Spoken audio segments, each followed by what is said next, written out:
네, 사순절 12번째 날입니다. 2월 27일 화요일 새벽 성서 읽기 시작하겠습니다. 이미 이루어진 것처럼 살아가는 사람, 이런 제목으로 함께 은혜 나누고자 합니다. 문익환 목사님의 어록에서 찾았습니다. 나는 이번에 말로 하는 대화가 아니라 가슴과 눈으로 하는 대화를 하러 왔습니다. 한 편이 이기고 한 편이 지는 일이 아니라 우리 모두가 승리자가 되는 길을 찾았습니다. 북한을 방문했을 때 했던 말입니다. 히브리서 11장 1절에서 3절, 13절에서 19절 말씀 함께 읽도록 하겠습니다. 믿음은 바라는 것들의 확신이요 보이지 않는 것들의 증거입니다. 선조들은 이 믿음으로 살았기 때문에 훌륭한 사람으로 증언되었습니다. 믿음으로 우리는 세상이 하나님의 말씀으로 지어졌다는 것을 깨닫습니다. 보이는 것은 나타나 있는 것에서 된 것이 아닙니다. 이 사람들은 모두 믿음을 따라 살다가 죽었습니다. 그들은 약속하신 것을 받지는 못했지만 그것을 멀리서 바라보고 반겼으며 땅에서는 길손과 나그네 신세임을 고백하였습니다. 이런 말을 하는 사람들은 자기네가 고향을 찾고 있다는 것을 나타내는 것입니다. 그들이 만일 떠나온 곳을 생각하고 있었더라면 돌아갈 기회가 있었을 것입니다. 그러나 사실은 그들은 더 좋은 곳을 동경하고 있었던 것입니다. 그것은 곧 하늘의 고향입니다. 그래서 하나님께서는 그들의 하나님이라고 불리는 것을 부끄러워하지 않으시고 그들을 위하여 한 도시를 마련해 두셨습니다. 아브라함은 시험을 받을 때에 믿음으로 이삭을 바쳤습니다. 더구나 약속을 받은 그가 그의 외아들을 기꺼이 바치기어 했던 것입니다. 일찍이 하나님께서 아브라함에게 말씀하시기를 이삭에게서 내 자손이라고 불릴 자손들이 태어날 것이다 하셨습니다. 하나님께서는 이삭을 죽은 사람들 가운데서도 되살리실 수 있다고 아브라함은 생각했던 것입니다. 그러므로 비유하자면 아브라함은 이삭을 죽은 사람들 가운데서 되받은 것입니다. 네, 말씀과 삶의 문익환 목사님 이야기가 오늘 실렸습니다. 이 내용을 그대로 읽어보겠습니다. 통일은 다 됐어. 생전에 통일의 선구자로 불리셨던 문익환 목사님의 말씀입니다. 통일이 되지 않았음에도 그리고 여전히 불확실함에도 목사님은 마치 통일이 코앞에 있는 것처럼 통일은 이미 된 것처럼 삶을 사셨습니다. 히브리서 11장 본문에는 히브리 성서에 나오는 다양한 인물들의 이름이 나옵니다. 이 인물들의 공통점은 믿음으로 무언가를 행했다는 점입니다. 불확실함으로 가득한 상황이지만 오로지 믿음에 의지해서 자신이 해야 할 역할을 했습니다. 특히 이 인물들 가운데 아브라함은 100세가 되던 해에 사라를 통해 아들 이삭을 보았습니다. 하나님은 아브라함을 시험해 보시려고 어렵게 얻은 아들 이삭을 자신에게 번제물로 바치라고 명령하셨습니다. 제정신을 가진 사람이라면 하나님의 명령이라 할지라도 자녀를 하나님에게 번제물로 바칠 수 있겠습니까? 하지만 아브라함은 깊은 절망과 고뇌 속에서 아들 이삭을 바치라는 하나님 말씀에 순종합니다. 아브라함이 이런 선택을 할 수 있었던 이유는 무엇이겠습니까? 믿음입니다. 믿음. 하나님이 자신에게 하신 말씀이 이루어질 것이라는 믿음 때문이었습니다.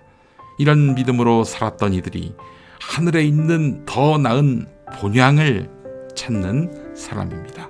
그러나 이들이 더 나은 본향에 이르지는 못했습니다. 아직 보지 못하고 닿지 못했지만 이미 더 나은 본향에 사는 사람처럼 살다가 죽었습니다.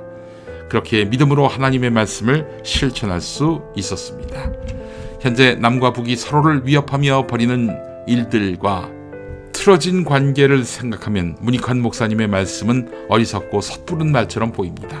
통일은 고사하고 남과 북의 관계마저 언제 좋아질지 누구도 예측할 수 없습니다. 이럴 때 우리에게 필요한 것은 실망과 좌절 대신에 상황과 관계없이 통일이 이미 된 것처럼 통일되리라 확신하며 통일을 위해 일하셨던 목사님과 같은 삶의 태도입니다.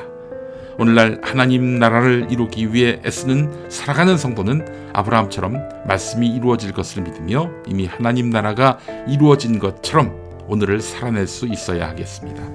네, 오늘 말씀과 삶은 아마 초도제일교회를 담임하시는 이상중 목사님이 쓰신 게 아닌가 하는 생각이 듭니다. 이상중 목사님은 문 목사님처럼 평화의 사도로 살기 위해 쓰시는 분입니다. 대한민국의 최북단에 있는 교회, 강원도 고성의 초도제일교회를 담임하고 계시거든요. 얼마 전 서거 30주기 때 문익환 목사님 설교문을 낭독하셨죠. 그 영상 함께 보시겠습니다. 마음은 하늘이 주는, 땅이 주는 기쁨을 타는 목마름으로 빌고 바라는 슬픈 마음입니다.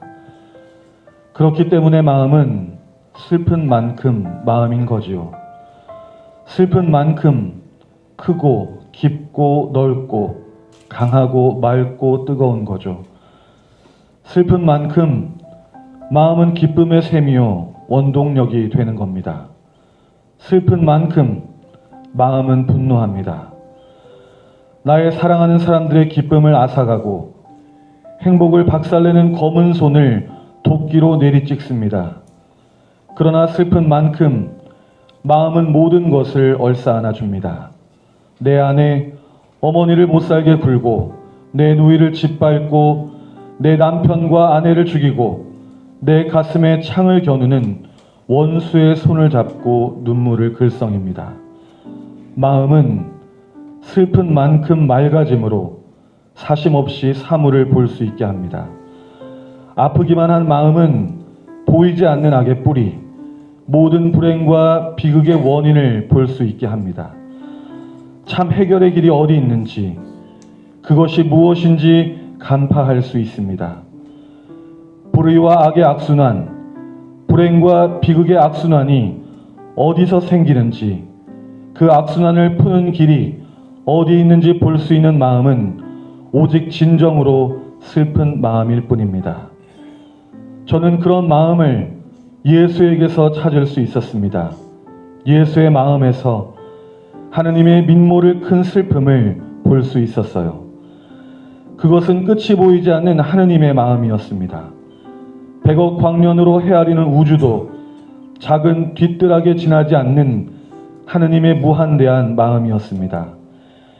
이 마음에 우리의 작은 마음들을 열어야 해요. 이 좁은 가슴에 하느님의 그 큰 마음을 받아들여야 합니다. 오늘 우리가 만나야 할 하느님의 마음이 어디 있습니까? 그건 물론 천년 전 갈릴리가 아닙니다. 그건 이 땅에 이 결의 암담한 절망이 있는 곳입니다. 1983년 한국의 갈릴리입니다. 이 땅에 슬픈 일이 하도 많지만 전 민족적인 슬픔은 아무래도 국토분단, 민족 분열의 비애가 아니겠습니까? 중국이 국공내전을 겪고 있는 동안, 일본이 패전의 수렁에서 허우적거리는 동안 한국은 타고리 노래한 대로 아시아의 횃불이 될 수도 있었을 터인데, 저 마의 38선은 남과 북의 권력자들에게 독재의 구실을 주어 우리는 대내외적으로 너무나 값비싼 대가를 치르고 있습니다. 너무나 심한 서러움과 수모와 멸시를 받고 있습니다. 유교의 동족 상잔의 비극은 말할 것도 없습니다. 그동안 얼마나 양심적인 사람들이 나라와 결의를 사랑한 것 때문에 고문을 당하고 옥살이를 하고 옥살이를 하다가 병들어 죽고 사형을 당했습니까? 지금도 얼마나 많은 사람들이 억울하게 징역을 살고 있습니까? 이 모든 비극의 원인을 캐고 들어가 보면 거기에 분단이 있는 것을 우리는 알 수 있습니다. 이 분단을 극복하지 않는 한 정치적, 경제적, 군사적 독립은 없습니다. 근로자들은 아무리 일해보아야 맨날 다국적 기업 자본가들의 살만 찌워주다 마는 거고요. 농민들은 1년 365일 허리 부러지게 일해도 가난을 멸할 길이 없습니다.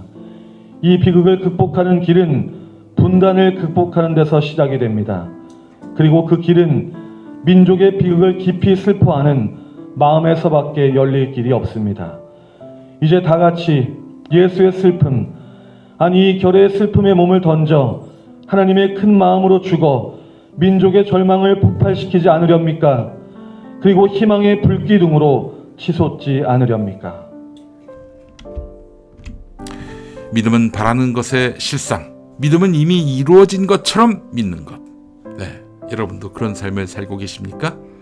아직 이루어지지 않았는데 믿음으로써 그 일이 일상에 펼쳐지는 것처럼 행동하는 것.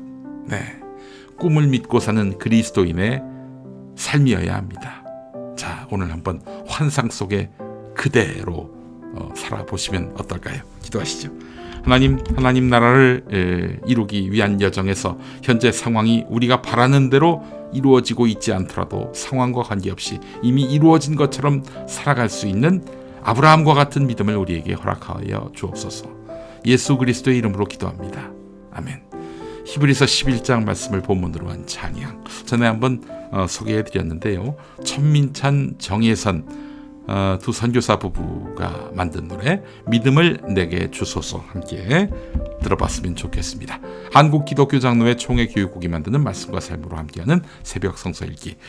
저는 내일은 오광석 전도사님께 맡기고 목요일 아침에 다시 오겠습니다. 고맙습니다.